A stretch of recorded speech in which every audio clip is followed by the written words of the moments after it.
வணக்கம். சப்பாத்திக்கு சூப்பரான சைட் டிஷ் மஷ்ரூம் கிரேவி. இதை எப்படி பண்ணலாங்கிறத பார்க்கலாம்.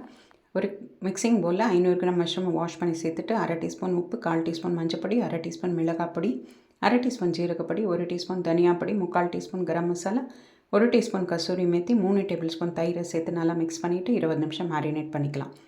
ஒரு கடாய் அடுப்பில் வச்சு 2 டேபிள் ஸ்பூன் எண்ணெய், சோம்பு 1 டீஸ்பூன், ஹோல் ஸ்பைசஸ் சேர்த்து ஒரு பொடியாக கட் பண்ண வெங்காயத்தையும் சேர்த்துட்டு 3 நிமிஷம் சாட்டே பண்ணிவிட்டு 1 டீஸ்பூன் ஜிஞ்சர் கார்லிக் பேஸ்ட்டை சேர்த்துட்டு 2 தக்காளியை பொடியாக கட் பண்ணதை சேர்த்து 1/2 டீஸ்பூன் மிளகாப்பொடி நல்லா மிக்ஸ் பண்ணிவிட்டு மூடி போட்டு தக்காளி நல்லா குக்கார வரைக்கும் வச்சிடலாம். தக்காளி நல்லா குக்கான அப்புறம் மேரினேட் பண்ணி வச்சுருக்கிற மஷ்ரூமை சேர்த்து நல்லா மிக்ஸ் பண்ணிவிட்டு மூடி போட்டு 4-5 நிமிஷம் குக் பண்ணிக்கலாம். இப்போது இந்த கன்சிஸ்டன்சி செக் பண்ணிவிட்டு 1/4 கப்பு தண்ணியை விட்டு நல்லா ஒரு 3 நிமிஷத்துக்கு கொதிக்க வச்சுட்டு கொஞ்சமாக கொத்தமல்லி தூவி அடுப்பை ஸ்விட்ச் ஆஃப் பண்ணிட்டா நம்மளோட yummy and tasty mushroom gravy ready. So நீங்களும் ட்ரை பண்ணி பாருங்கள். உங்கள் கமெண்ட்ஸ் வந்து சப்ஸ்கிரைப் பண்ணுங்கள். தேங்க்யூ.